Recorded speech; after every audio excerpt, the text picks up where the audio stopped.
Wow. Oh, what happened? I don't know. Okay. But you're good. Okay. All right. Are we going to be able I think we all have to say continue. Oh. Continue. I think it pops up on everybody's screen to say that they're going to be recorded. Yeah. And I did already. I select continue and then I went on mute. Yeah. Okay. All right. All right. Oh my goodness, guys. This is such an amazing opportunity for us to be here with you today, to kind of talk about some amazing initiatives that's happening within Peel. As you know, it's been a rough year, almost 2 years for so many of us, right? We're going through what I like to call the triple pandemic, of course, COVID, but then we have the pandemic of poverty, and we have the pandemic of anti-Black racism.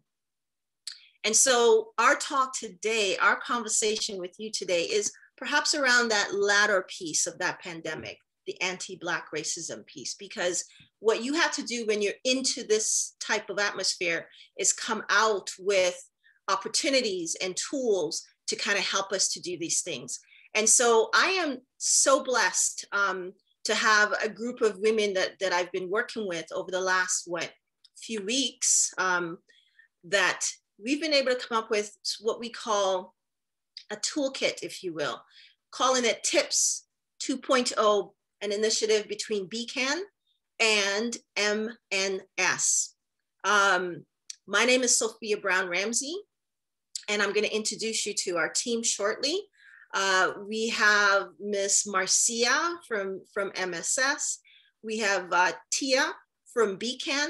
We have Miss Rashawn from MSS as well, and then Afia from MFS. We're here as partners because we recognize that in order to do anything, it's going to take all of us to come together to do this. We're in fact stronger together. So let's talk a little bit about the importance of TIPS. And I can tell you that TIPS, we call it 2.0 because some years ago, my then partner and I came together. We got our what's it called, PRO fund from the school board to put together what we at that time called TIPS, Teaching Innovative Parenting Skills. We've then taken this to bring it into the 21st century, and then to deal with so many of the issues within Peel that's been happening right now.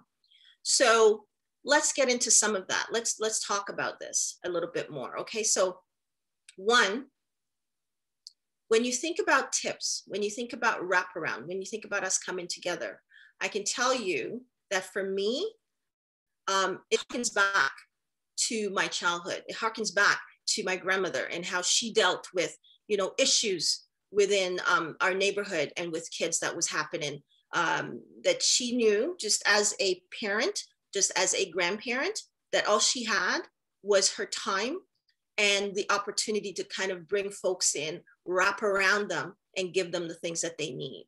It happened the same way when my mom passed when I was really young and I came to Canada. And my mom, the woman that I call my mom now, which is my aunt, took us in. But this is somebody, like so many women, worked 2 jobs, going to school, trying to do what they needed to do. So oftentimes when I came home as a young person in school, there wasn't anyone home. But what I did have was a number of women on that building that came and showed up for us. And so if we needed food, there it was. Downstairs in the building, the city was there to do after school programs, to make sure the homework and stuff was done, right? So this is what, when we think about the tips that we're going to do here, it's all thinking about what has been done before, what's worked, and what can we bring new into this. Next slide, please. So I am going to introduce you to Tia, and she's just going to tell us, where are we going today? Give you in terms of our agenda. So Tia, on to you. You're on mute. Okay, sorry. Thanks for having us. I'm it's been a pleasure working with all these ladies. I've learned a lot. But I'm just going to address like what we're going to talk about today. So we're going to go over the background, kind of where this originated from. And then we're going to talk about the wraparound or a coma project, a kind of maybe like a sister project, and you'll see the connection between these two initiatives. Then we're going to tell you what's in the toolbox and break that down and explain why a community is so important, and then just give a little bit of our next steps.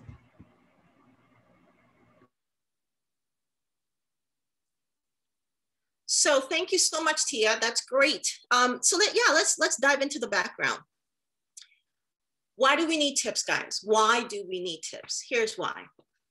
We know it was 2015 when the FACES report came out, where there was a group of organizations, including BCAN and BCAC, forged ahead to do this report, where we looked at talking with young kids, young Black kids actually, within the Peel District School Board, and asked them how they were feeling, what was happening for them. And what we heard from that was these Black kids felt that they were invisible. They were not heard. They weren't able to push forward. The graduation rates down. There's so many issues with our kids. And so out of that, the Peel District School Board decided to do their own report. And so they did do their own report and found exactly the same situation. So more so with our Black boys, Black young men, were having a lot of issues within the board.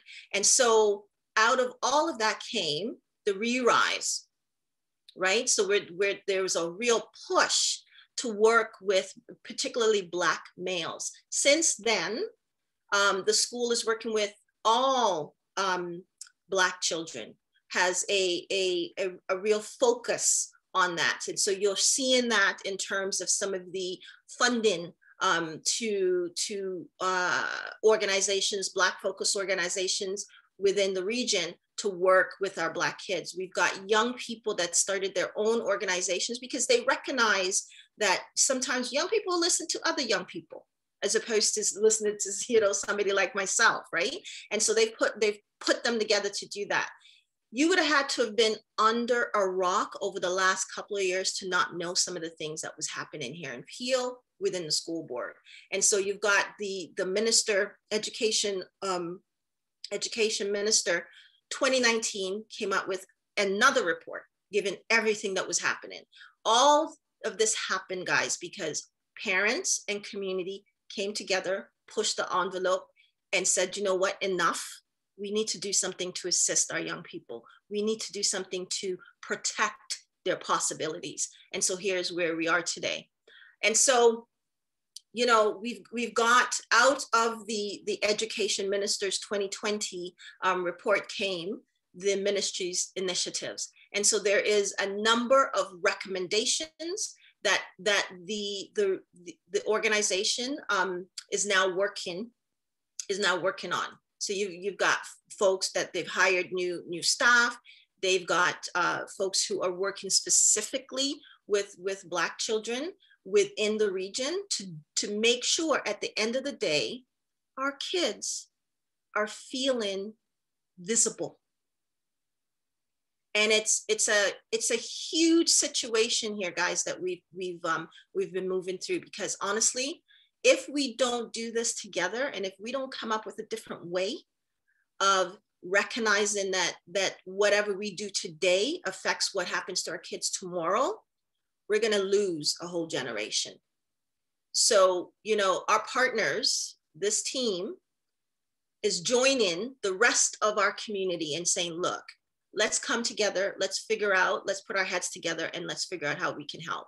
And so yes, Tips 2.0 is just that. So let me introduce you to Miss Sophia. She's fierce, she's hardworking, I mean, and she's smart. And here's the other thing I want to say about her. When you call upon this woman, she answers the door. Sophia.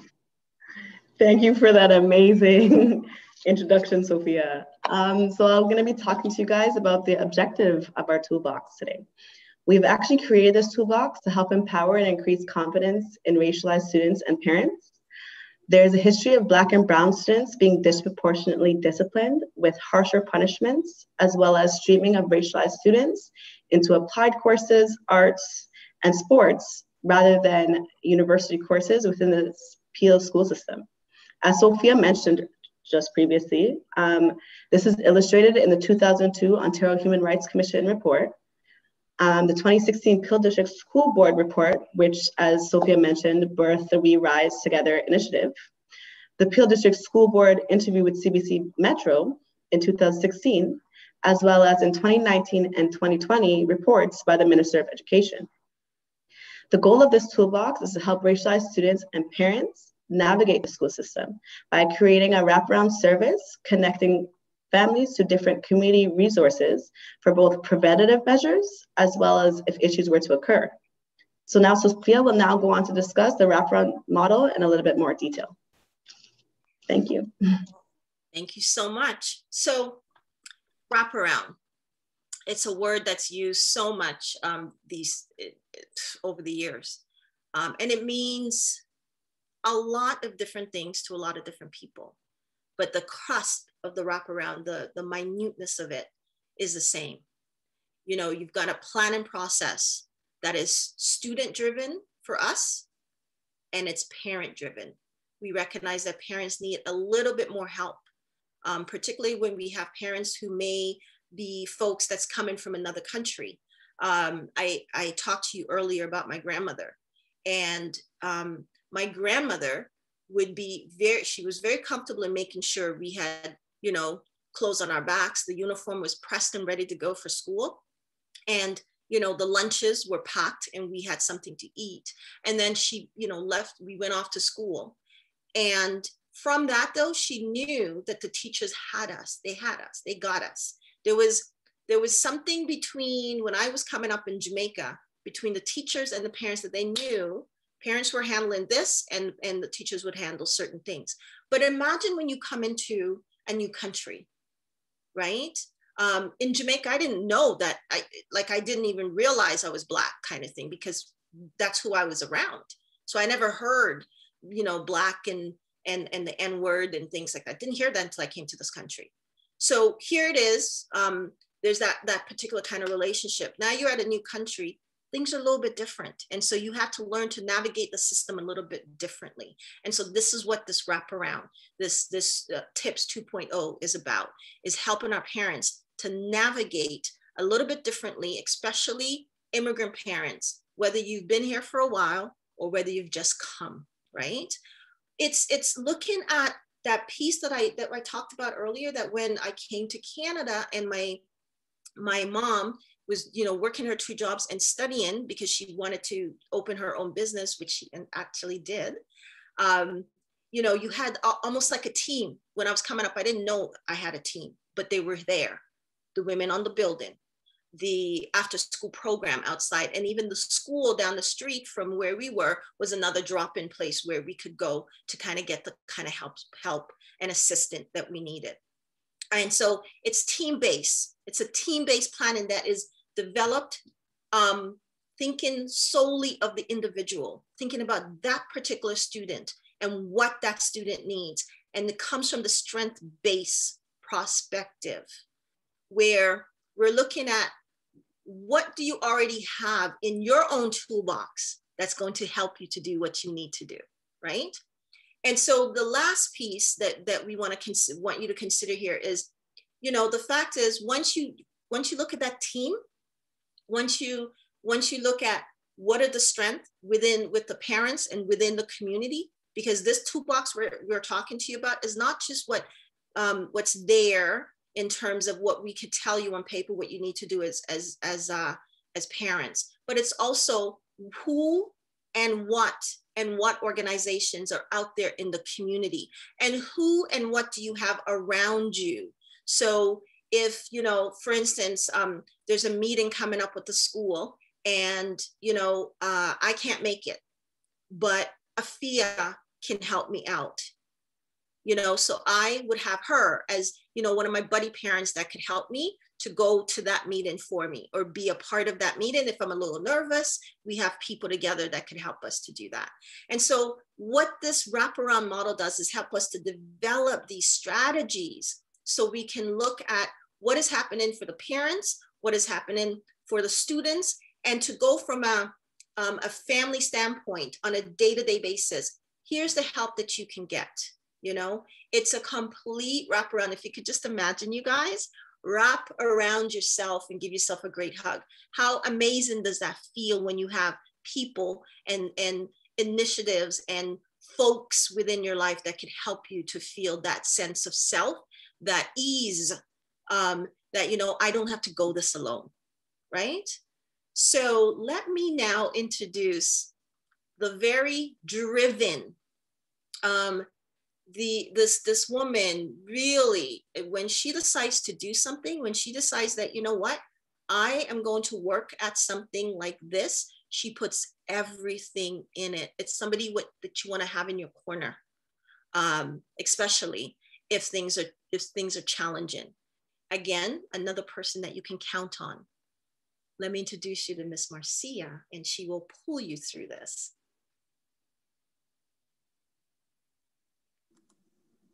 Thank you, Sophia. I appreciate it. This has been really a dream team to be on. We kind of all click. And when you have a singular focus and you understand your history and where your future is, it's amazing how you can just kind of be rowing in the same way. And waters are choppy, but we're breaking through, okay? So as we talk about this toolkit, it aspect all areas, right? So the nucleus, and I don't mean nuclear family, I mean the nucleus being the family unit. So that includes nuclear extended family all put together. Traditional culture is not so confined to nuclear and extended, it's just a family unit, right? So when we are talking, we're going broad based on those identity, right? So in this unit that's affecting the family, you have teachers, you have all the different system within the school that people are impacted with, guidance counselors, after school program, you know, people who do independent IEP, independent educational plan for children who have challenges. You have the community, everything that the community is bringing in to remind everybody that we are capable. We have this, we have just been blocked. And we're here to say the barriers have to go because we are not tolerated anymore. And we're now very more educated about all of those systems that we couldn't see and we thought that it was in our mind. We know it's not, right? So there's some tangibility in that. The superintendent, the trustees, the school administrator. So these are all the system that comes together to bring a wellness and a wholeness to our children in this setting that we entrust. And I think a lot of time people forget is that we entrust you, and the Educational Act said you have guardianship within this time. And guardianship means caring. That means emotional well-being and academic well-being, mental well-being.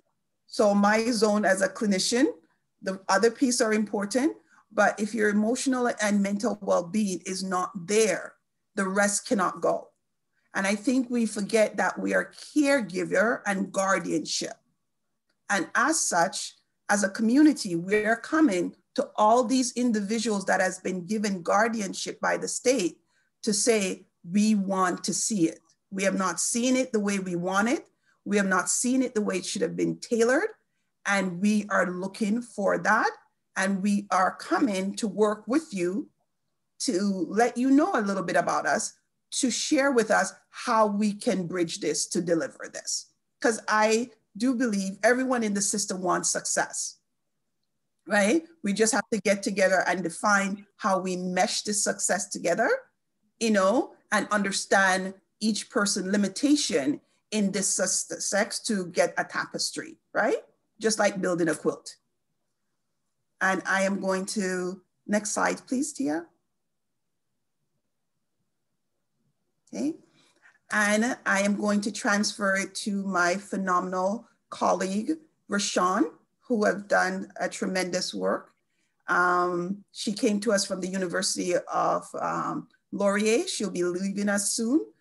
She's wrapping up her master, and she has been a great help and just knowledge base. So thank you for all you have given to Malton Neighborhood Services Black Family Support Program in your professional accreditation. Okay? Thank you.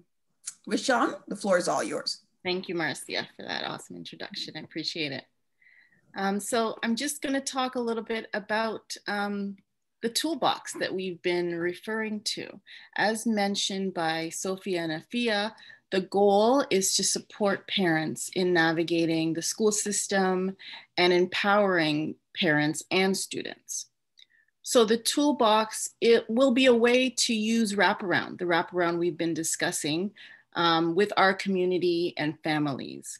It will include items such as forms and templates, but also websites, organizations that are in the community that parents can seek out, that parents can choose to support them with the specific needs of their children or their family. And when we build these, when we build our community, when we build alliances within our community, when we support parents in accessing resources that are in our community, this can reduce the stress for our students and for our families. And when the stressors are minimized, we can have our best interactions with the schools, we can have our best communications with the schools, and we will be promoting wellness within our families and within our students. So although this will not be an exhaustive list in our toolbox, it is an initiative that's being designed to provide a wealth of information that will hopefully wrap our kids with the support from our community that they need. Next slide, please, Tia. So we're going to talk a little bit about what's in the box. So there's a variety of tools within the box, but also thinking about it as a community tool or community toolbox where resources are not just, in forms and on paper, but also, using the resources, the people, the organizations in our community as well. So it will help us, building communication, building relationships among parents, supports among parents, but also where to seek out supports in the community. It also talks, helps promote the buddy system that Sophia mentioned, where we can reach out to other parents when we have a need that we might not be able to fill. We can reach out to other parents. We can help, it can help us to connect to other parents. There will be community resources listed in there, definitely. And informal supports, we'll talk a bit about that. Support groups, we'll talk about some forms that we have, some things just, anecdotal and everyday things we can do with our families as well. So these promote, mental wellness. So that's the hope there, that we can support mental wellness among our families and also bring tools that are culturally specific, resources that are culturally specific. All right, and I'm going to pass it back over to Marcia to describe more about what is in the toolbox.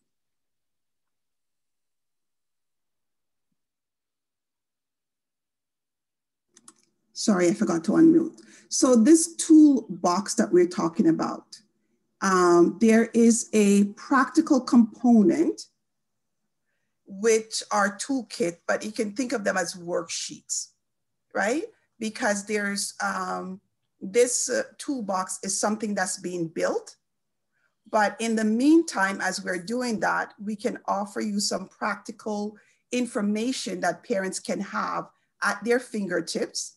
So you have a better understanding, and also you will participate in this and you will bring that rich knowledge that you have from that kit, which is a part of the toolbox overall, to the table with that knowledge, right? So in this toolkit, we look at what would be some of the at a snapshot, right? Right at the moment, things that you might look at to kind of help guide you through, right? And yes, those are available that we can dispense out, right? And it's reconnected to the back. So one of it in the toolkit, we talk about explaining what is emotional wellness, right? And everybody needs that. And it's not that, oh, you know, as my mom would say, the pick me out of here and I shouldn't want to listen. No, it goes beyond that. Or my other would say, you know, you keep it up, I'll play pan on you, right? So it's just a different aspect of stuff. So to understand that our children are going through this, right? And emotional wellness is the baseline. They need to be able to understand their feelings in order to label them, be comfortable with it, and regulate it by saying, you know what? I don't need to respond to Rashawn at this moment, right? Because it builds that comfort in that. So when we're talking about emotional wellness, we're talking about expressing and coping feelings, okay? We are talking about recognizing, and this is a little tool, a little cheat note, or a memory jogger. We don't use cheat note anymore, a memory jogger to kind of tell you what they're for. So it's recognizing, R is for recognizing emotion in yourself. It's ruler. U is for understanding the costs and consequences of a wide range of emotion, right? So it's not just happy or sad. You need to kind of those nuance so they're more comfortable. There is labeling of your emotion and expressing your emotion in a socially appropriate way. And this is where most of our children get into challenge because they're so frustrated and everything has been bottled up and they just explode. So what we want to do is reduce explosion, right?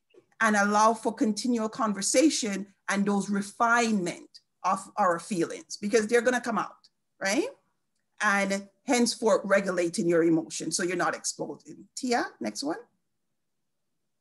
Then as much as this may look silly, this is a wonderful chart. And it gets the idea of talking about feelings, and it's also good for adults. It's not just for the children. It's also good for adults, right?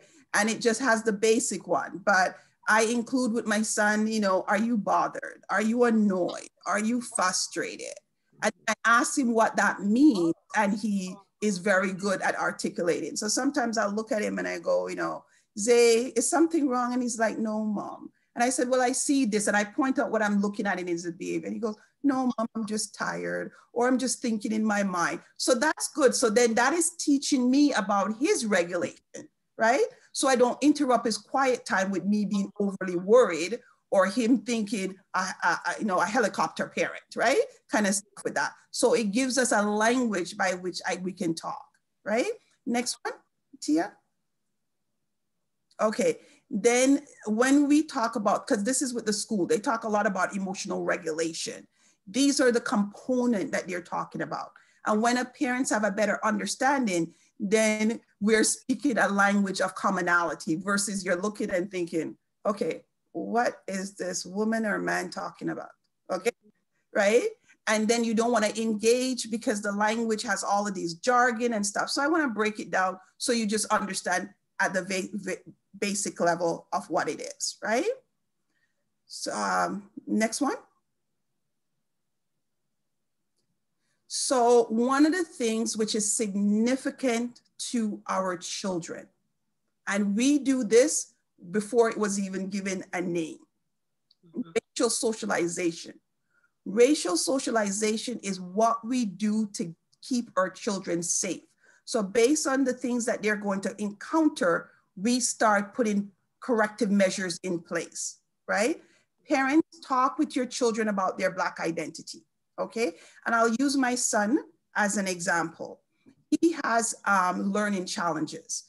And I did not know how to talk to him. We talk about Blackness, but to talk about his identity in a way that would not create confusion, right?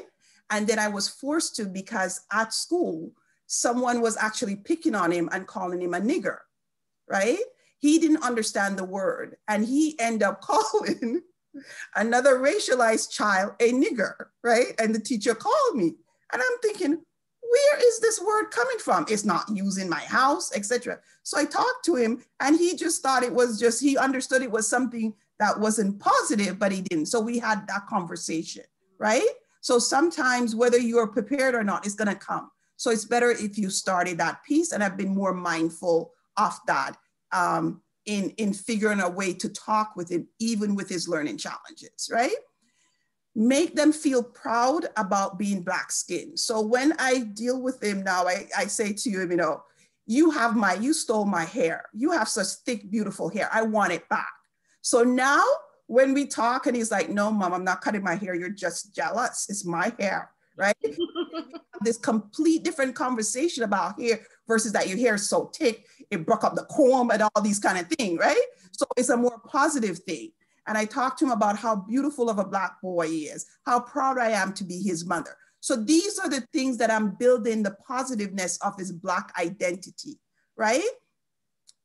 In that ways, right?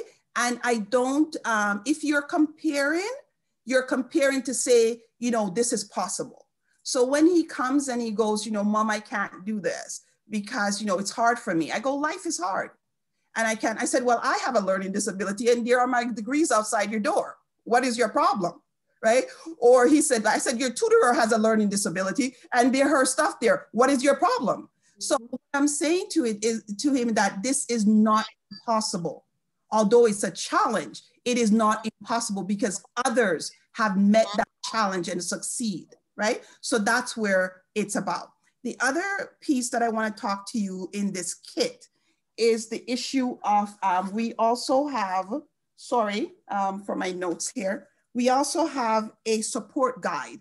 And what that is just a one worksheet with each one of your child, you put all the information that you need to have. So when the school call, you're not scrambling, it's at your fingertips, okay? We also have study habits in this toolkit, right? As a part of there, so you know how to set them up to have good study habit going forward to high school and university, right? Weekly homework, because one of the biggest thing we have now is what's your homework? No, I have nothing. Then the teacher is telling you this is outstanding and that. So this way you can track and just get into a routine. Again, you want to build success in that, right? And then not finally, but the other one I want to talk to you about is the communication, just an understanding of the type of communication you'll get from the school and how to assist you in responding to them. One of the primary thing I will say, although it can be unnerving, when the school call, do not ignore them, because you do not know what is percolating. Ignorance is not your best friend. It will always be your detriment. If you know and you have knowledge, then you can seek out whom to assist you and how we can diffuse it before it becomes this boulder rounding down the hill and there's nowhere to stop it until it lands, right? So we want to get out of that. Okay, next. And the final piece I want to talk to you about is that parents, sometimes we don't realize that everyone have different learning styles, right? And what you want to do is you want to introduce your child to other learning style, but you want to maximize their particular learning style. Like my son is very visual, right? So almost everything I do, I try to create it in a way that maximizes for him, right? He doesn't like a lot of noise. He gets distracted easily. So I create a quiet place, and that's for everyone, but for him. And then also he's very tactile. He likes to touch things. And from a West Indian family, don't touch germs, this, that. So this touching piece is the most challenging part for me to work with. So I actually have things on his desk that he can play with to keep him focused, right? Okay, next slide. And I'm gonna hand this back over to Sophia. Oh, Marcia, thank you so much. That was a lot of information, amazing information, good information is what we needed. I kind of want to do something, guys. We didn't really talk too much about this, but I feel we still have time in terms of how much time we have within this recording. So listen, there was a piece that you did that I thought was really, really, really crucial. And I wanted to kind of bring the team in on this one, particularly the younger folks that we're working with, Miss Sophia. I want to kind of have Tia to go back 2 slides, if you wouldn't, please. One more, sorry. Oh, this is the one. This is the one. Thank you. Afia, I saw your eyes when when she was talking about this. I saw this because I know this is one of those things for us. This idea, yes? Am I right? Yes, I agree. Girl. I saw it. And I thought this would be a really good idea for the team to just kind of gel this out a little bit more, right? Because I think as we're talking to our community, if we're feeling this, more than likely our community is feeling this. This idea of making sure at home, it starts from home. Guys, we as parents are the first teacher that our kids have. And so having them understand their Blackness, what that means, is so important. It builds them up. It gives them the background and it gives them the shoulders to stand on, right? That they know that they come from greatness. They come from amazing, amazing people that have done so much to bring this world to where it is today.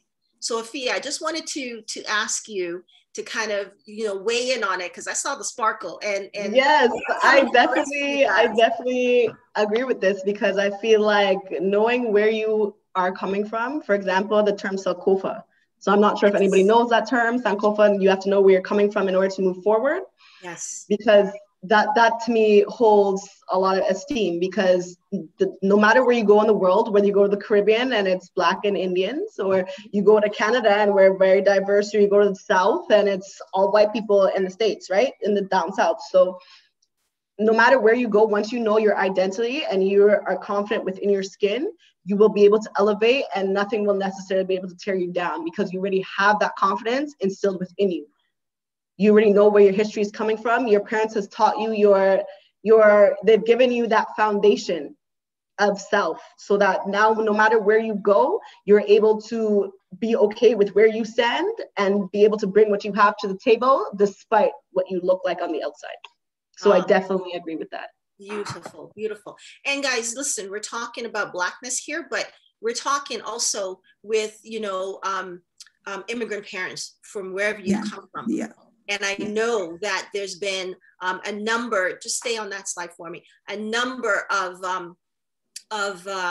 immigrant parents would often send their kids to Saturday school, which taught them about their identity, to keep them lifted. So I love this. So Tia, what do you have to kind of add to this conversation as the youngest woman on this panel? I definitely agree with everything Afia just mentioned. For me, my Black identity is extremely important, and with my group of friends, it's extremely important, and I feel very grounded. And the importance of it is more so for me, it's knowing that who you are in every room you go into, right?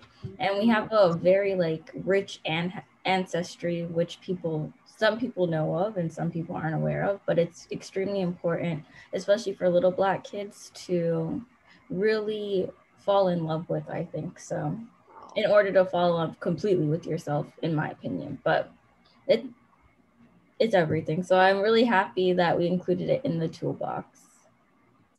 And Rashawn, what do you have to add to this one? I know you're a young mom, right? Well, I'm a mom.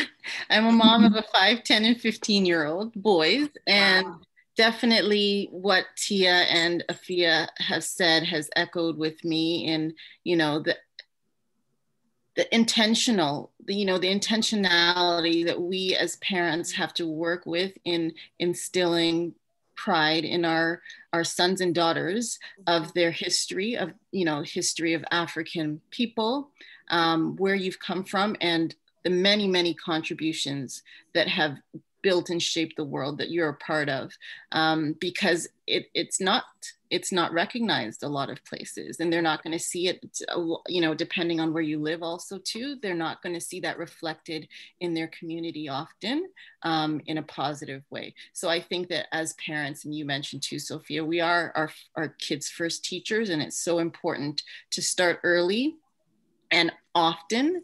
Yes. In instilling that in them and instilling that pride. And I just think about the times we're living in, and COVID definitely, you know, have brought along so many struggles and loss for so many. But I think about one of the gains is that we can access so much information, yes.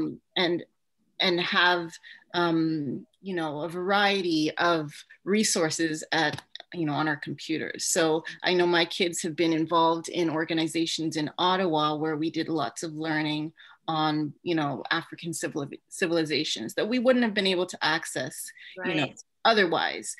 So I just think about, you know, parents being intentional, really intentional in seeking out the resources, and the toolbox is a great way to do that. When we, you know, bring our community together and use all of our strengths, right. To be able to support our kids. Listen, it's a beautiful thing. It's a beautiful thing. And I'm so pumped about this initiative, about this opportunity. Tia, you could go to that slide, the next one that we're gonna come One to. moment before Tia move on. Yeah. One thing I want to add also is to bridge a disconnect.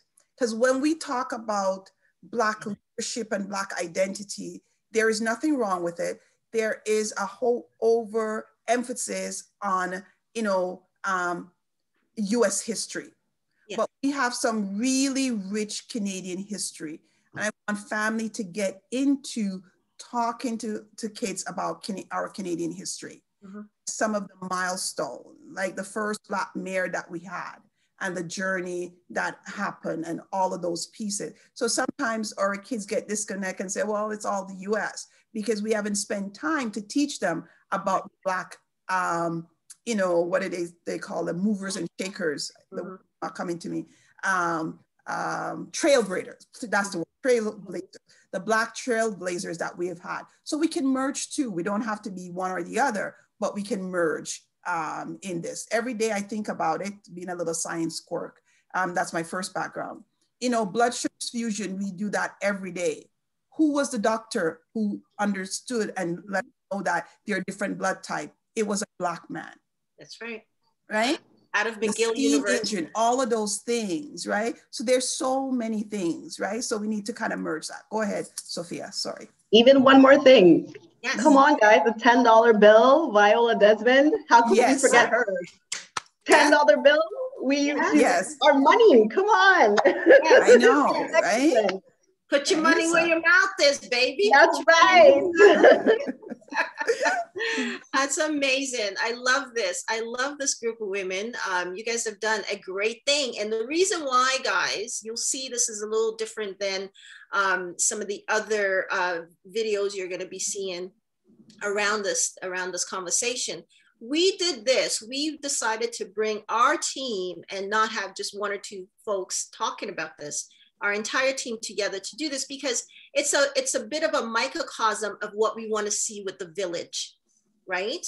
So if we can, as a team, put something together where we're coming together to make, you know, certain changes or to enhance the abilities and the opportunities for our young people to protect their possibilities. If we can do that as a small team, imagine what we could do as a parent family village, as a parent family village, village with resources from various organizations. There's so many organizations out there, you know, that we're going to be reaching out to. So I just want to go back and just kind of make sure you understand what we're talking about in terms of this toolbox, right?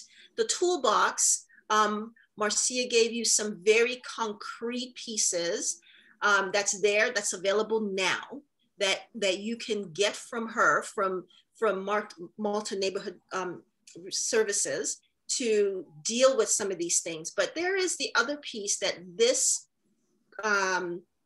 partnership is going to be reaching out to folks at SWAG, and folks within one voice, one team, working with the Peel District School Board, working with Knight's Table, working with Free for All, Roots, who are doing certain things. And part of this wraparound comes off of some of the work that Free for All and Roots is already doing with BCAN and with PLCAS. We developed a program, an initiative called the ACOMA Wraparound Program.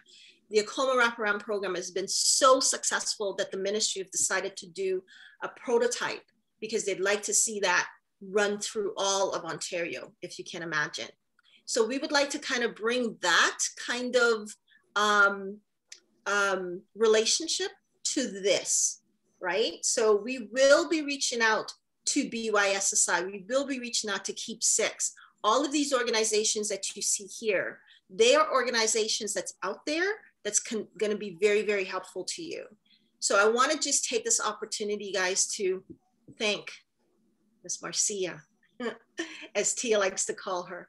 I want to thank Miss Sophia, for her graciousness and her, she's got, I don't know, she's just somebody that's so open and ready to go. That's what you need on any team. Spunk, yes.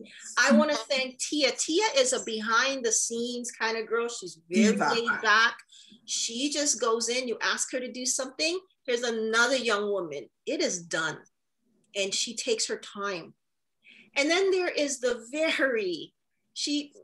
Rashawn, you have such quiet grace. Yeah. Yes. You have such quiet grace. Yes. You're just a beautiful soul. And I know your three children are, just happy, that they have you as a mom. I mean, I could see it. I could feel it. And the fact that you're bringing all of those resources that you have as a parent, and you've poured that into this opportunity that we have to work together, I cannot tell you how amazing that is. And Marcia just keeps going no matter what. She's got her hands into all kinds of stuff, and she's pushing and trying to make things happen. But ladies, gentlemen, young people, let me tell you, if our group here can do something like this, let me tell you, imagine what we could do as a team out there in our community. Imagine what we can do as a team, pulling our resources together, going out to our community organizations and saying, let's work together. Let's do this for the wealth, the health, the everything of our young people. We are here to protect their possibilities. And we really believe that this opportunity that we have here, this toolbox that we're putting together with resources within the community, organizations, working with the schools, working with the parents, moving schools and the house, bringing your home and your school, getting it closer together. We now live in a world that we're closer as a society than we've ever been. You could go anywhere, right? Rashawn talked about that you can actually be here in Toronto in the GTA, and you're talking to folks in Ottawa and doing things. You could do that all over the world. Let's utilize some of that. Let's come together. Work with us. Work with us. We're looking forward to this, and we cannot wait until we can come back to you and say, here it is. We want to just thank you so much. And you know what? Let us know if there's anything that you need. Let us know. We're here for you. Guys, do we say goodbye to everyone? Thank you, guys. Just remember, and together thank you we are so stronger. much. It's been a pleasure. Thank you for sharing this time with us. Thank you. Please, All right, guys. please reach out, okay? We can't help if you don't reach out. Reach out, and we will reach in. You heard Marcia. That's the last word. Bye-bye. Bye.